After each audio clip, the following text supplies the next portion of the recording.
Dios les siga bendiciendo a todos. Dios les bendiga. ¿Dónde está Carlito y Abel? Doctor Carlito, ven aquí, póngase de pie. Cantó la agrupación, ahora me toca a mí y a usted.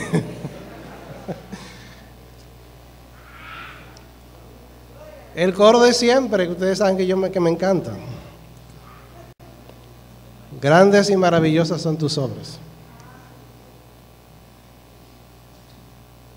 Yo tengo por así decirlo, el radio clavado ahí en ese corito.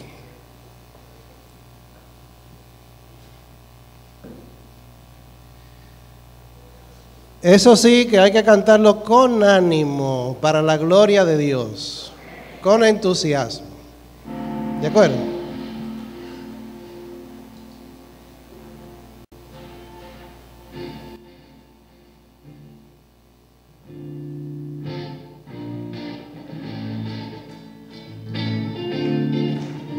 Todos.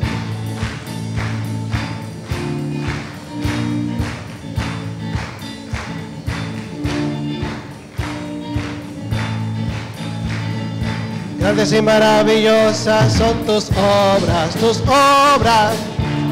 Dios Todopoderoso. Justos y verdaderos son tus caminos, Rey de los santos, Rey de los santos. Oh, gloria a Dios, amén, amén. Oh, gloria a Dios, amén, amén. Temed a Dios y dale gloria, gloria. Llega y adorad a aquel que hizo y la tierra y el mar y las fuentes de las aguas. Oh, gloria a Dios, amén, amén. Oh, gloria a Dios, amén. Otra vez. Grandes y maravillosas son tus obras, Poderoso, poderoso, justos y verdaderos son tus caminos. ¡Que se oiga! Rey de los santos. Oh, gloria a Dios. Adora a tu Dios. Amén, amén. Temed a Dios y dale gloria. Su juicio ha llegado y adorad a aquel que hizo. ¿Y qué más? Y el mar y las fuentes de las aguas. Oh, gloria a Dios, amén, amén. Aleluya, amén, oh, gloria a Dios, amén, amén. Amén. Así se alaba a Dios. Que lo hagan. Vamos a la carta a los Efesios, capítulo número 1. Efesios, capítulo número 1.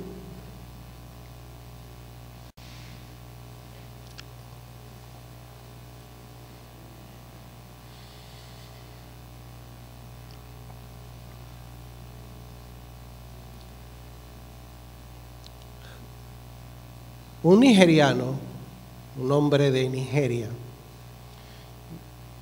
llamado Harrison Ojeba Okene, quedó atrapado durante 3 días en el fondo del océano Atlántico, en un remolcador, y rogaba a Dios por un milagro. Imagínense estar bajo el mar durante 3 días, la desesperación que una persona debe sentir teniendo la posibilidad de durar más de unos minutos debajo del mar. Y durante ese tiempo él rogaba a Dios por un milagro, cualquiera, ¿verdad? Este cocinero nigeriano sobrevivió gracias a una bolsa de aire en la que quedó atrapado y sumergido en aguas heladas, vestido apenas con unos calzoncillos. Okene repetía el salmo que su esposa le había enviado por un mensaje de texto, y hay una parte de ese salmo que dice: por tu nombre, Señor, dame vida. Y mientras él estuvo sumergido con el peligro de morir en ese remolcador, él recitaba esa parte del salmo que su mujer le había mandado por un mensaje de texto: por tu nombre, Señor, dame vida.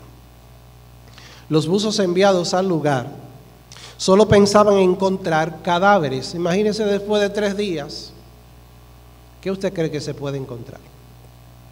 Cuando una mano apareció en la pantalla de la cámara de rastreo usada en el barco de rescate, todo el mundo dio por sentado de que se trataba de un cadáver más. Una mano boyando de un cadáver. El buzo vio la mano y cuando él fue a cogerla, la mano se aferró a la del buzo. Imagino el susto tan grande, el espanto tan grande que este hombre se dio. El buzo que lo rescató usó agua caliente para hacerlo entrar en calor y luego le puso una máscara de oxígeno. Sin duda, hermanos y amigos, esto es un rescate dramático, un rescate espectacular, un rescate maravilloso, un rescate singular. Pero en el texto que en esta mañana nos ocupa y que iniciamos a considerar hace par de semanas atrás, no sé si recuerdan, Efesios 1:7, tenemos el rescate más glorioso en la historia de la humanidad. Dice Efesios 1:7, creo que lo busquen conmigo, Efesios 1:7. Luego de haber dicho en el verso 6, para alabanza de la gloria de su gracia, con la cual nos hizo aceptos en el amado, dice el versículo número 7, hablando de Jesucristo, en quien tenemos redención por su sangre, el perdón de pecados según las riquezas de su gracia. ¿Lo pueden repetir conmigo? En quien tenemos redención por su sangre, el perdón de pecados según las riquezas de su gracia. Y es tan importante este versículo porque este es el corazón del Evangelio de la gracia de Dios, que quisimos, en vez de dar un solo mensaje de este versículo, tuvimos el deseo de dar 4 mensajes referentes al mismo, tratando 4 aspectos que aprendemos y que podemos ver en el versículo número 7.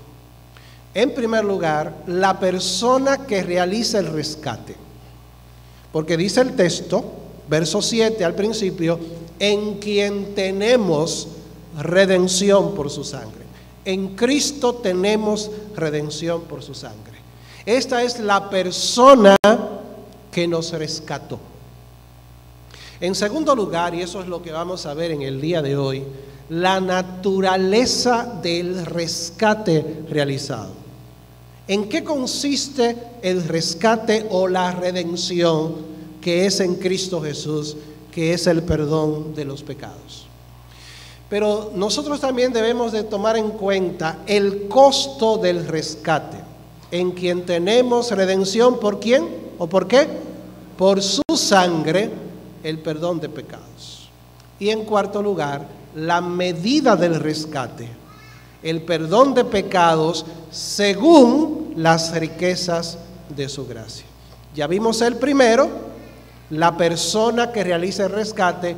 Hoy vamos a considerar en la gracia de Dios la naturaleza del rescate y luego en otro mensaje veremos el costo del rescate y finalmente, para concluir la miniserie del verso 7 de Efesios, consideraremos la medida del rescate, la dimensión del rescate, el perdón de los pecados según las riquezas de su gracia. Yo quiero señalar en esta mañana, cuando hablamos de la naturaleza del rescate, lo que estamos hablando es en qué consiste el rescate. ¿Cuáles son las características de nuestra redención? ¿Cuáles son las cualidades que podemos destacar en esta mañana acerca de la obra redentora de Cristo, del rescate realizado y efectuado en el Gólgota, de la liberación de nuestros pecados, de la independencia de nuestros pecados, de la emancipación de nuestros pecados, del pago realizado en la cruz del Calvario por nuestros pecados? ¿En qué consiste? ¿Cuáles son las características? Yo quisiera señalar tres de ellas. La primera, que nosotros podemos comprender y entender a la luz de las Escrituras, es que este rescate, esta redención, es una obra del Dios Trino. Es una obra del Dios Trino. Mire, a veces uno como predicador utiliza palabras que la gente no comprende y la gente se queda en el aire. Pero yo no quiero ser no comprendido, yo quiero ser claramente entendido hasta por el niño, los niños que están aquí en esta mañana. ¿Qué significa eso del Dios Trino? Bueno, el Dios Trino es una de las doctrinas fundamentales del cristianismo, que enseña de que ese único Dios, creador de todas las cosas, sustentador del universo, gobernador, juez y dueño de todo lo creado y salvador de todos los hombres, subsiste de manera eterna en tres personas distintas: Dios Padre, Dios Hijo y Dios Espíritu Santo. No son tres dioses, sino un solo y único Dios. Y esas tres personas de la Trinidad, Dios Padre, Dios Hijo y Dios el Espíritu Santo, en su relación hacia afuera de ellos mismos, trabajan de manera mancomunada, trabajan de manera unida, en sintonía, en unión, de tal manera que lo que hace el Padre, lo hace también el Hijo y lo hace también el Espíritu Santo. Los tres están en perfecta relación y en armonía mutua, de tal manera de que no existe competencia, no existe revanchismos, no existe pleitos ni enemistades en el Dios que subsiste en esas tres personas, sino que lo que el Padre decidió, el Hijo lo ejecutó y el Espíritu Santo también hace la obra.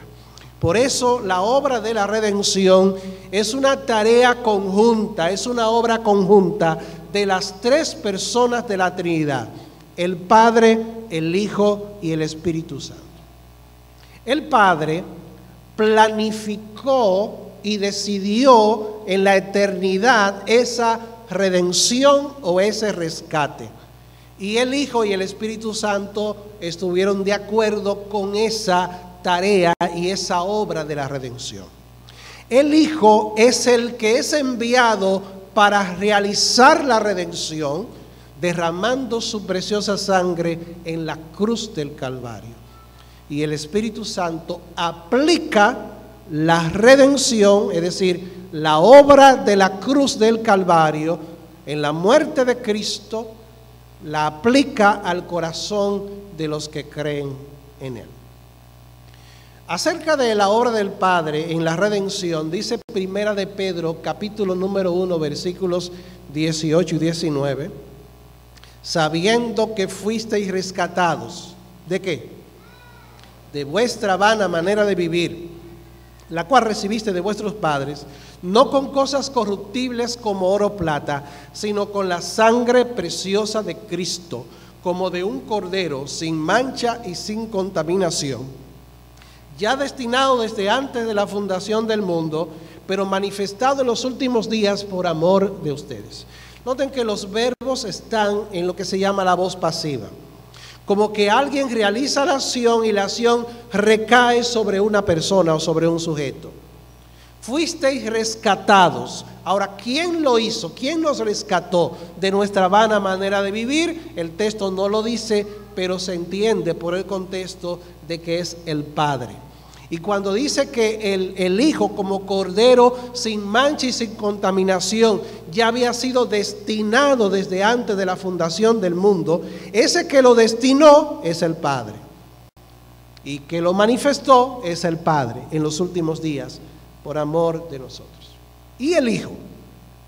El Hijo realiza la obra de la redención. Cuando en Tito capítulo 2, versículo 14... luego de haber dicho que la gracia de Dios fue manifestada para salvación a todos los hombres, dice en el verso número 14 que el Hijo Cristo se dio a sí mismo por nuestros pecados para redimirnos de toda iniquidad y para purificar para sí mismo un pueblo propio, celoso de buenas obras. Él se dio de manera voluntaria por nuestros pecados para rescatarnos de toda iniquidad, es decir, de todo pecado, y para purificar para sí un pueblo propio, celoso de buenas obras. ¿Y qué del Espíritu Santo? El Espíritu Santo aplica la obra de la redención, pero cuando el Hijo moría, el Espíritu Santo lo movió a morir. Hebreos 9:14 dice: cuánto más la sangre de Cristo, el cual mediante el Espíritu eterno se ofreció a sí mismo sin mancha a Dios, limpiará vuestras conciencias de obras muertas para que sirváis al Dios vivo. El Hijo se ofreció mediante el Espíritu eterno. El Espíritu Santo aplica la redención. Todos tenemos, o la mayoría tienen, celulares inteligentes. Y los celulares tienen aplicaciones que se le llaman las apps. Hay aplicaciones de WhatsApp, hay aplicaciones de Telegram, hay aplicaciones de Instagram, hay aplicaciones de Facebook, hay aplicaciones para usted accesar a los bancos si usted tiene cuentas bancarias y realizar transacciones. Hay aplicaciones para los niños, para videojuegos, hay aplicaciones para todo tipo de necesidades. ¿Y para qué sirven estas aplicaciones? Para que la persona, de acuerdo a sus gustos, de acuerdo a sus intereses, de acuerdo a sus necesidades, pueda tener acceso, pueda entrar y disfrutar de lo que esa aplicación ofrece. Eso es una app. Bueno, para que puedan entenderlo así con esta ilustración, el Espíritu Santo tiene una aplicación, una app espiritual, una app cósmica, una app espiritual a través de la cual la salvación que Cristo alcanzó es aplicada al corazón de la persona que cree en el Señor Jesucristo. Y cuando usted, por así decirlo, cree, presiona la app de la fe, entonces el Espíritu Santo le aplica la redención. Pero claro está, esta fe no viene por nuestra propia capacidad, sino por la gracia de Dios. Porque nadie puede creer a menos que el Espíritu Santo mueva a creer a esa persona. Nadie puede arrepentirse a menos que Dios le dé a la persona el arrepentimiento para vida. Dios inicia la salvación y Dios la completa. Pero el hombre, el ser humano, es responsable. Es una obra del Dios Trino. Ahora, aparte de esa realidad tan maravillosa de que el Padre, el Hijo y el Espíritu Santo están involucrados en esa obra maravillosa de rescate de la humanidad, de redención de su pueblo, ¿qué tiene eso que ver con la vida de la iglesia?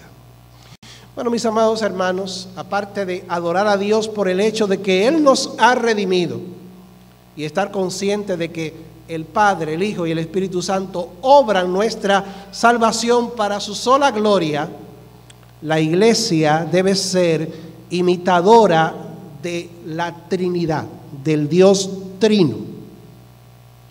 ¿Cuál es la misión de la iglesia en este mundo? La misión de la iglesia en este mundo es la de predicar el Evangelio para que las personas oigan el mensaje y vengan al conocimiento de la verdad y sean salvas y estén en la gloria eterna con el Señor, disfrutando de eterna bienaventuranza. Nuestra misión es la de rescatar. ¿Cuál es la misión de Dios? La de rescatar a pecadores. ¿Cuál es la misión de la iglesia? La misma misión del Dios Trino, rescatar a los pecadores de las garras del pecado, de las cadenas del pecado, de la prisión de Satanás, de las tinieblas en las que se encuentra, para que sean trasladadas al reino del amado Hijo de Dios. Así que como Iglesia Templo Bíblico Villa Montellano tenemos una misión. ¿Cuál es la misión? La de rescatar a muchos de la comunidad de Montellano y de otras localidades, no porque nosotros podamos rescatarlas, sino porque Dios puede rescatarlas a través de la predicación del Evangelio. Por medio del testimonio de la vida de los miembros de la iglesia, por medio del testimonio de las familias de la iglesia local y de la vida en comunidad, hoy estamos reunidos para celebrar la gloria del Señor y para recordar a Cristo. Estamos en comunidad.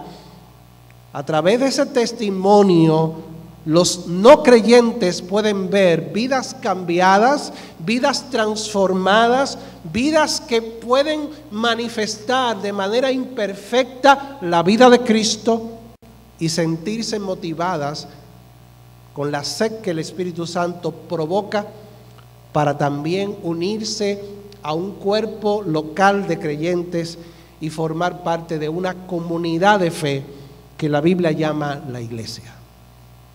Así que es importante, amados creyentes, de que como iglesia vivamos de una manera santa, justa y piadosa.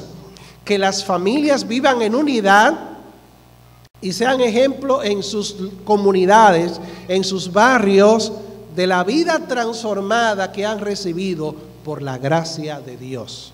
Y cuando estamos reunidos como iglesia, entonces también demos testimonio de las virtudes de aquel que nos llamó de las tinieblas a su luz admirable. En segundo lugar, imitamos a ese Dios Trino por medio de la predicación a los perdidos. Por medio de la predicación a los perdidos. Y posiblemente hay una pregunta que se levante en el corazón y en la mente de ustedes, pero ¿cómo imitamos a la Trinidad predicando el Evangelio? No es fácil. Digo fácil, pero no es fácil. Pensemos en Génesis y en la teología en la teología de la Biblia. ¿Quién pronuncia en el principio la palabra creadora? ¿Quién pronuncia la palabra creadora en el principio, cuando todas las cosas fueron creadas? Dios el Padre. Y dijo Dios, sea la luz, y fue la luz. Y dijo Dios, prodúzcase la hierba, y fue la hierba, y así sucesivamente. 10 veces en Génesis capítulo número 1 aparece la frase, y dijo Dios. El Padre pronuncia la palabra que crea. Y esa palabra al mismo tiempo es el verbo de Dios, porque en la Biblia uno de los títulos para Jesucristo es el Logos, como en Juan 1:1. En el principio era el verbo, la palabra, y el verbo, la palabra, era con Dios y la palabra era Dios. Y ese verbo es pronunciado por el Padre, el mensaje. Y ese viento poderoso que brota de la boca de Dios, por así decirlo, es el Espíritu Santo que hace y que forma una nueva vida en el corazón de las personas que reciben el mensaje del Evangelio. ¿Qué hace la iglesia? ¿Qué hacen los predicadores, las predicadoras? ¿Qué hacen los evangelistas? ¿Qué hace usted, mi hermano, cuando le habla a su vecino del Evangelio de Cristo? Es un acto de imitación de la Trinidad. Porque cuando usted pronuncia la palabra del Evangelio, está imitando al Padre. Y cuando usted proclama el Evangelio, está imitando al Hijo, que es el Verbo, que es la palabra. Y cuando usted abre su boca y proclama la palabra y el Espíritu Santo actúa, entonces está realizando una obra que es una prolongación, una manifestación de la actividad trinitaria de Dios en la vida de su pueblo. ¿Qué les parece? Entonces la predicación adquiere un carácter trascendental.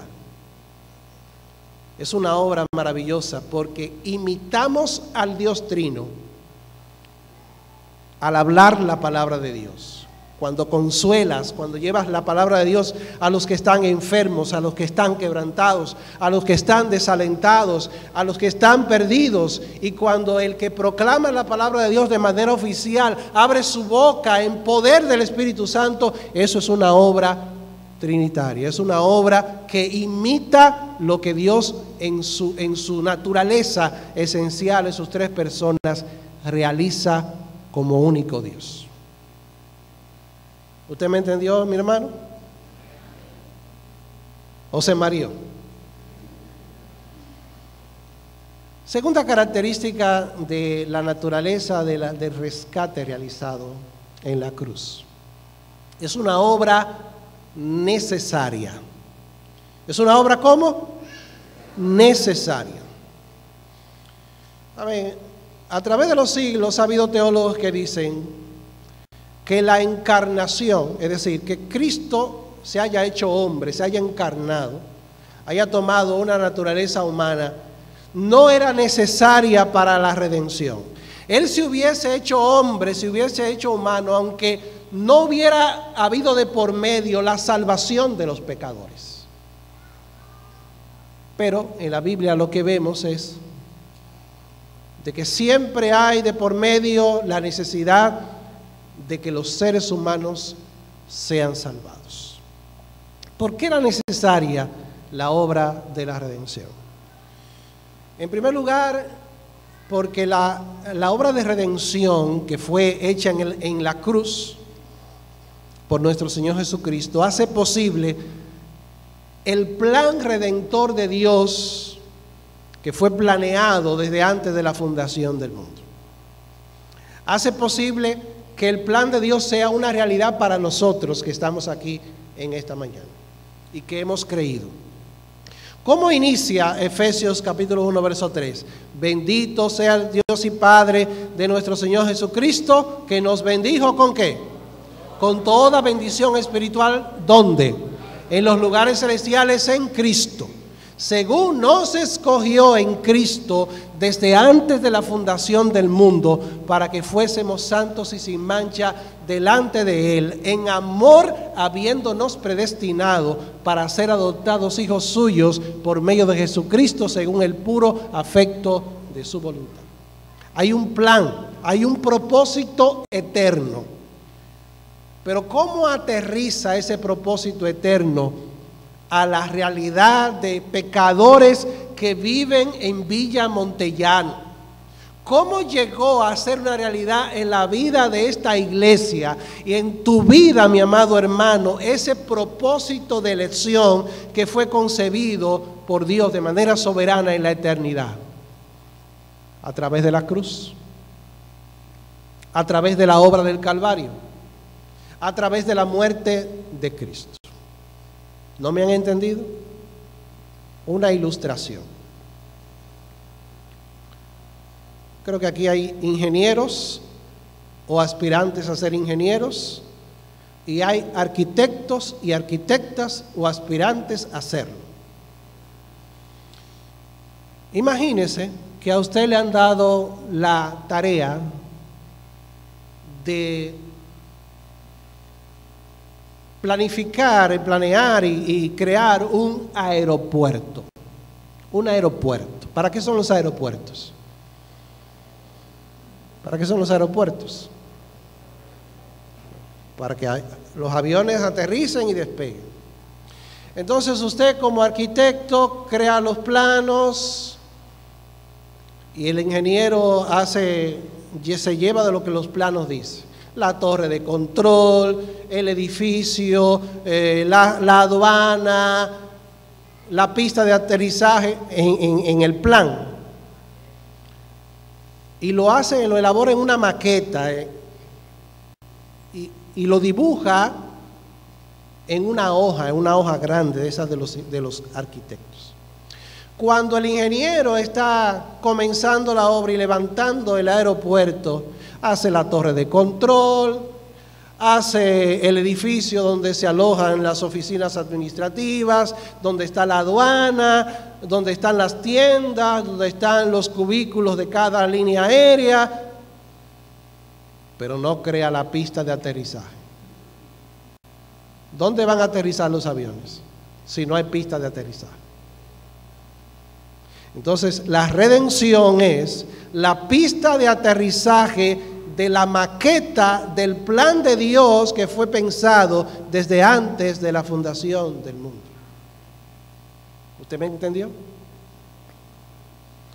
Pero la obra del Calvario es necesaria también porque logra nuestra aceptación gratuita ante Dios.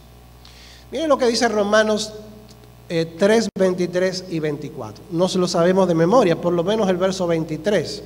Por cuanto todos pecaron y están destituidos de la gloria de Dios. Y dice el versículo 24, siendo justificados. ¿Cómo? Gratuitamente. La palabra gratuita ahí es sin causa en nosotros. Es decir, la causa de la justificación, de la aceptación ante Dios, no radica en ti ni en mí, radica en Dios. Siendo justificados gratuitamente, ¿cómo dice? Por su gracia, pero mediante la redención, la misma palabra que aparece en Efesios 1:7, mediante la redención que es en Cristo Jesús. Para ser aceptados como justos delante de la presencia de Dios, un pecador perdido, culpable, no era suficiente que Dios manifestara su gracia, sino que muriera alguien en lugar del pecador, un sustituto perfecto, sin pecado, que tomara el pecado de la humanidad sobre él y lo llevara de manera sustitutoria en esa cruz, cargando el pecado de todos nosotros. Es lo que dice Isaías, el capítulo 53. Mas Jehová cargó en Cristo el pecado de todos nosotros.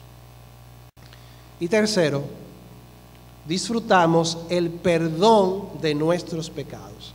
Volviendo a Efesios 1:7, dice el texto, en quien tenemos redención por su sangre. ¿Y cómo más dice? El perdón de pecados según las riquezas de su gracia. ¿Qué es el perdón de pecados? El perdón de pecados significa la cancelación en la presencia de Dios de toda la deuda de nuestros pecados, pasados, presentes y futuros. En la cruz se abrió la fuente para que el pecador que cree reciba el perdón de los pecados. Sus pecados queden completamente perdonados. En tercer lugar, y esta es la tercera y última característica de la necesidad del rescate en la cruz, de la obra de la redención, es que es una obra multifacética. Multifacética significa que tiene muchas facetas. ¿Y qué es una faceta? Una faceta es un lado, una cara de algo. Multifacético significa que tiene muchas caras, muchos aspectos, diversos elementos. En otras palabras, cuando Cristo murió en la cruz del Calvario por nuestros pecados y nos rescató, eso significó que ese rescate abarca muchas dimensiones, abarca muchas cosas a favor y en lugar del que cree. En primer lugar, hay libertad del pecado. Hay libertad del pecado. Miren Romanos capítulo 6. Romanos capítulo 6.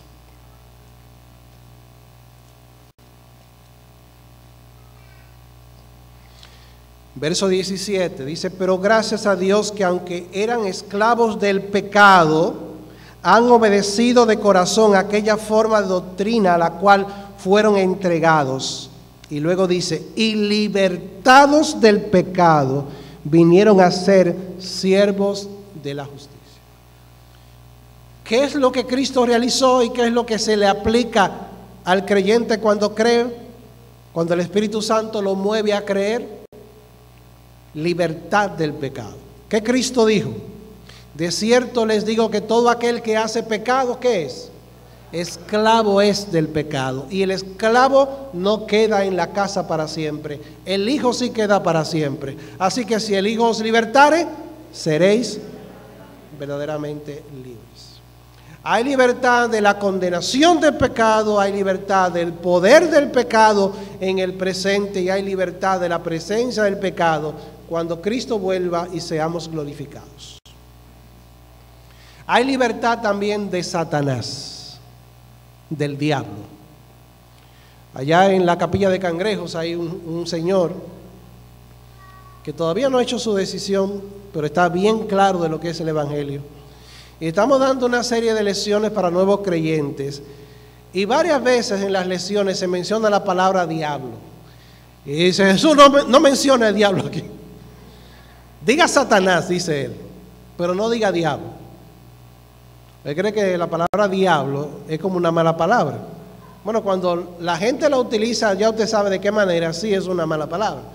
Pero la Biblia menciona varias veces diablo, diablo, para referirse a Satanás. Hay libertad del poder y la autoridad de Satanás.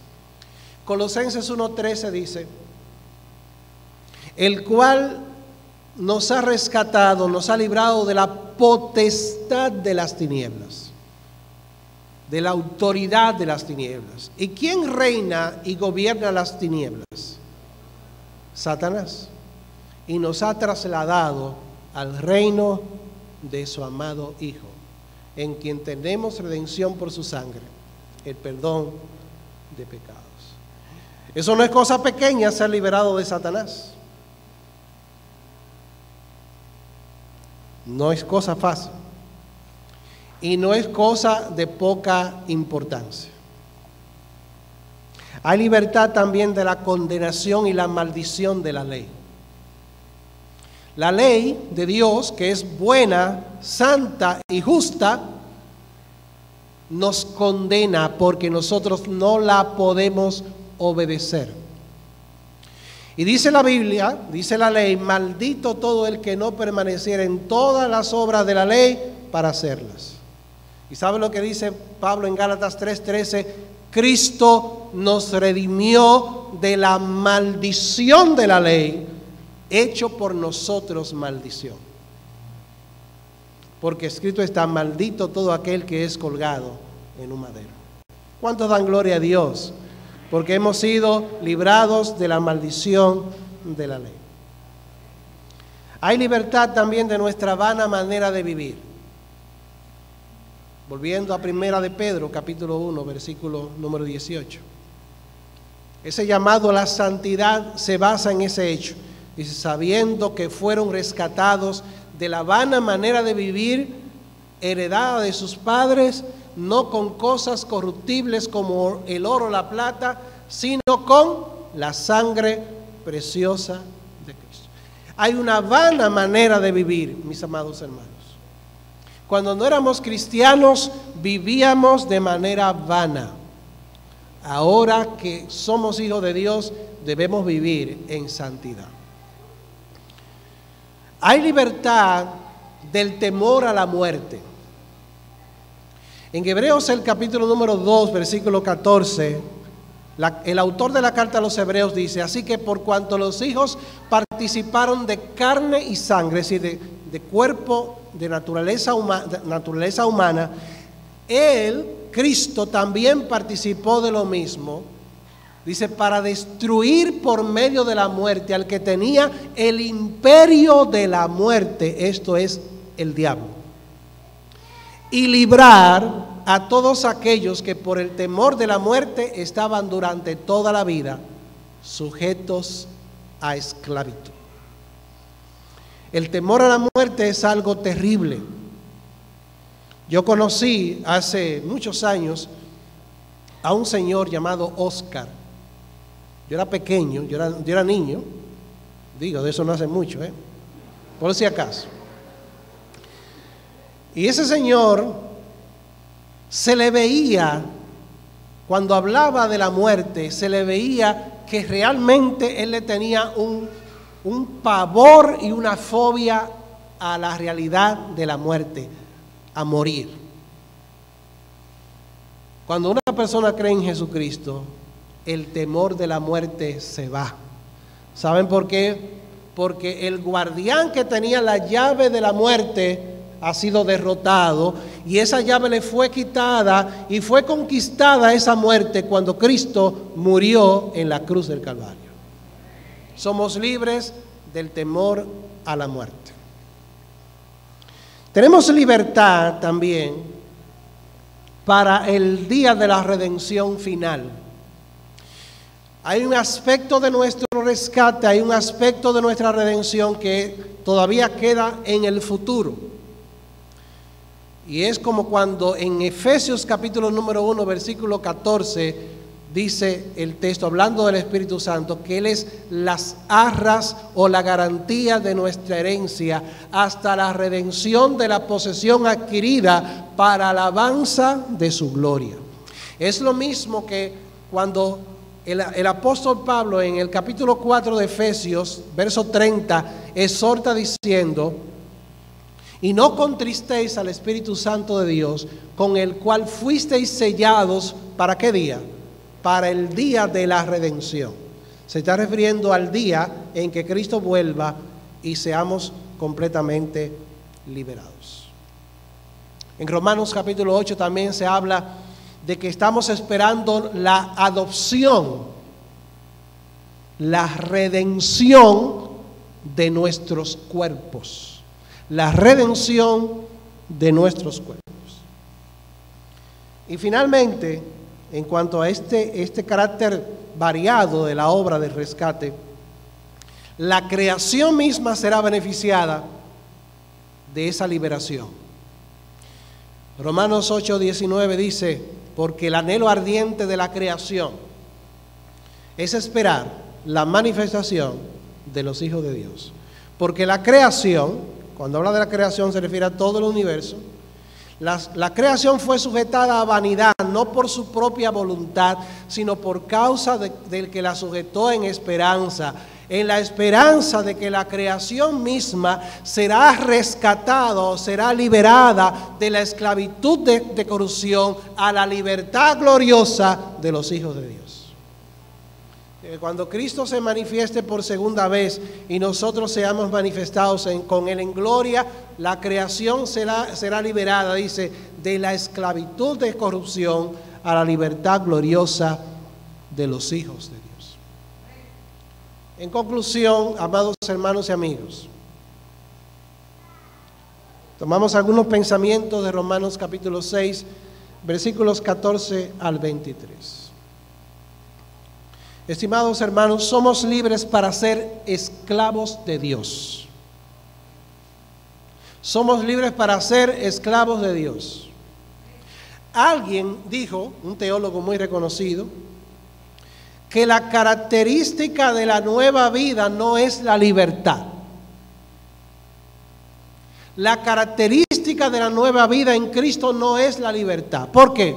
Porque hemos sido liberados de un esclavo para ser esclavos o siervos de Dios. Porque no podemos ser neutrales. La característica de la nueva vida no es la libertad, porque después que creímos, somos esclavos de Cristo. Esclavos por amor, esclavos voluntarios, esclavos para servir y agradar a nuestro Dios.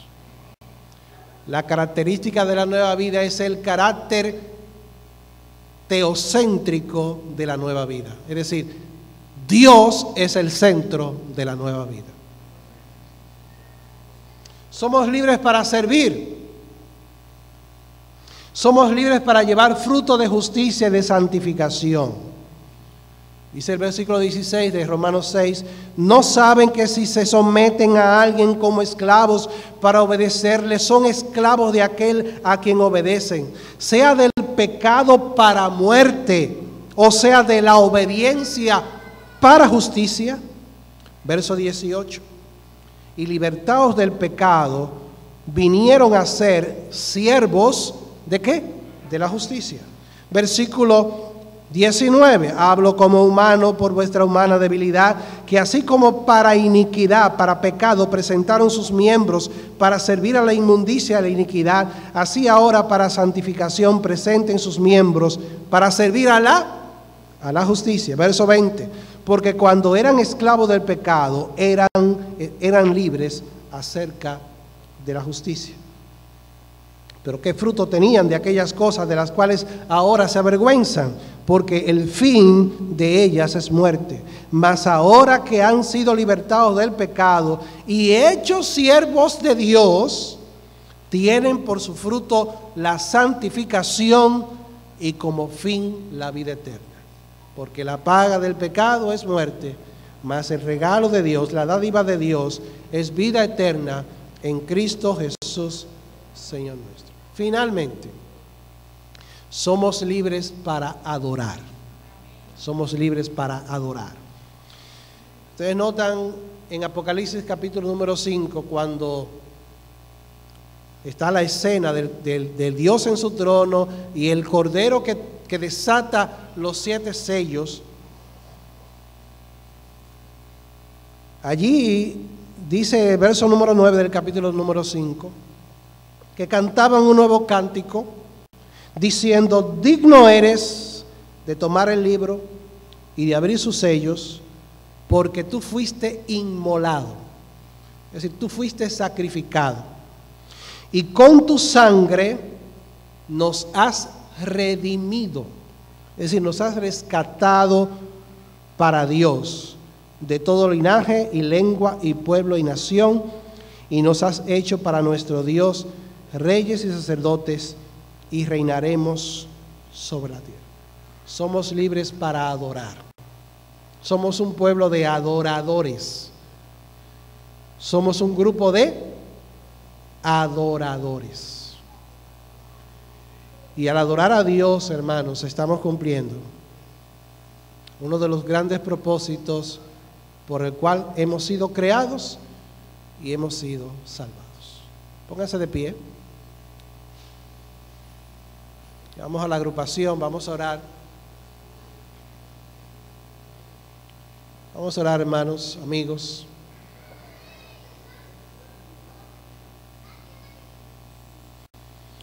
Y demos gloria a aquel que nos rescató, a aquel que nos redimió, a aquel que con su sangre nos compró para Dios. Te adoramos y te bendecimos, Señor. Gracias por tu palabra. Gracias por el rescate maravilloso, obrado en la cruz, planificado desde antes de la fundación del mundo, llevado a cabo en la historia y aplicado al corazón por tu Santo Espíritu. Señor, ayúdanos a vivir como siervos tuyos, como siervos de la justicia, como libres para servir y para adorar. Que así sea, en el nombre de Jesús. Adore a Dios en esta mañana, cante juntamente con la agrupación.